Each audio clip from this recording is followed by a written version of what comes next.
Hi Gemini, mid-April 2024, mid-month of April. Kuha tayo ng ilang pinaka-exact messages para sa inyo. As usual, mensaheng gabay lamang po.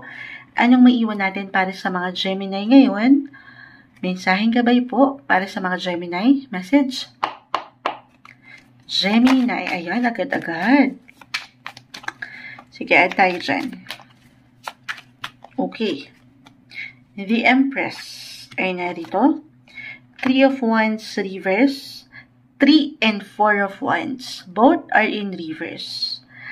Sobrang nag-a-apply ito. Sa kanina ko pa naman mention na si Mercury. Right now po, planet Mercury is still in retrograde phase. So, nandyan yung ilang kabagalan.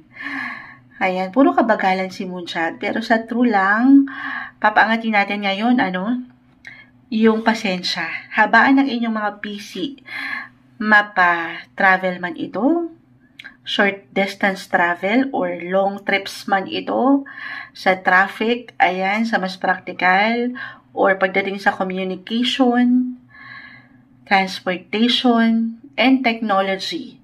Yung inyong mga Wi-Fi connection ngayon, maaring merong ilang glitches, may ilang kabagalan, pero yan po ay meron at merong dahilan. Huwag tayong mainip. Paangatin natin ang ating mga paghaba ng pasensya. Si Moonshot, walang ganyan. Minsan talaga, syempre pa tao lang tayo, may pagkakataon talagang hindi, kumbaga umaangat ang ating emosyon, pero kalma lang. Okay? Lalo pa kung meron talaga kayo na makatensyon sa inyong pamilya o relasyon. Umaangat dito. Kahit sa simpleng tensyon, hindi kailangang laliman. Umaangat yung miscommunication na hindi maiiwasan. Pero as sa Gemini, isa to sa pinaka-natural nyong abilidad kung paano nyo dinadala ang inyong sarili sa pagsasalita, pagbabahagi, ayan. Caring-caring nyo to. O kung sino man ang makaharap nyo, madadala nyo ang sitwasyon. Okay, the Empress, meron at meron ditong may impress. Mula doon sa una kong na-mention kung paano nyo pinapaangat ang inyong mga communication skills.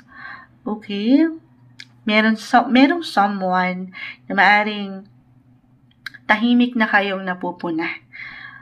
I mean, hindi nyo pa man ito ma-realize, mapatrabaho man ito, or personal na relasyon, kumbaga, napapakinggan ka, Gemini.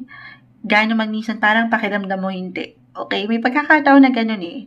Merong nai-impress sa iyong kagalingan, sa iyong natural na abilidad na aking na-mention, dito sa iyong pang-araw-araw na buhay.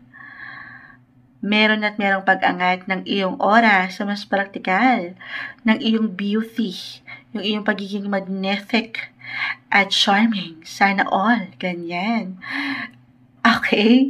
So, maybe isang sign din ito na papaangatin ang inyong mga tiwala sa inyong sarili. Maybe yun yung pinaka-message na kailangan ding marinig ng ilan sa inyo. Confident is the key. Confident, beautiful with the heart. Char. Hindi. Pero meron kayong ganda. Meron kayong galing. Huwag niyong kakalimutan yan. At, wag lang kayong mainip. Okay, meron tayong nakikita dito ang personal. More on personal, rin dito. Celebration, or tahimik na kasiyahan na, alam niyo yun, baka dito mag-apply yung, reversal tayo every time, guys. If this is about work, merong parating. Positive possibilities. When it comes to your work area and your relationship. Meron actually dito, this represents wedding. Ayan. But this one is in reverse po.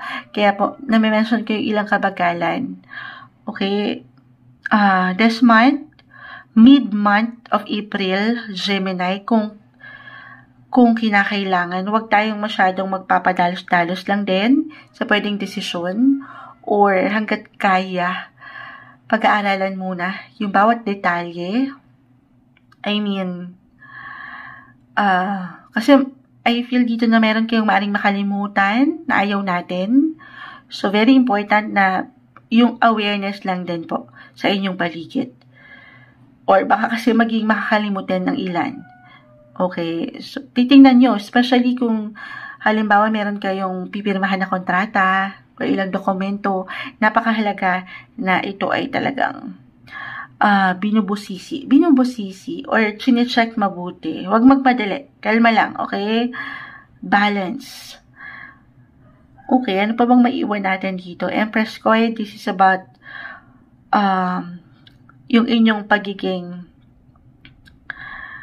ang tawag dito, yung kasi kung aking i-relate sa ilang cards, parang glamorous yung nakikita natin dito. When it comes to money, take it easy lang din. Wag yes ng yes. I mean, kasi baka as a Gemini, andyan yung pagiging sociable na parang ang hirap mag-no sa ilang offers. Yes, opportunity. Yes to opportunity, pero hinay lang din sa part na tatanungin mo ang sarili mo kung carry ba? Kaya pa ba ng enerhiya? So, isa-isa lang. Kalma. Okay? Balance. Para sa inyo, ngayong mid-April 2024, Gemini.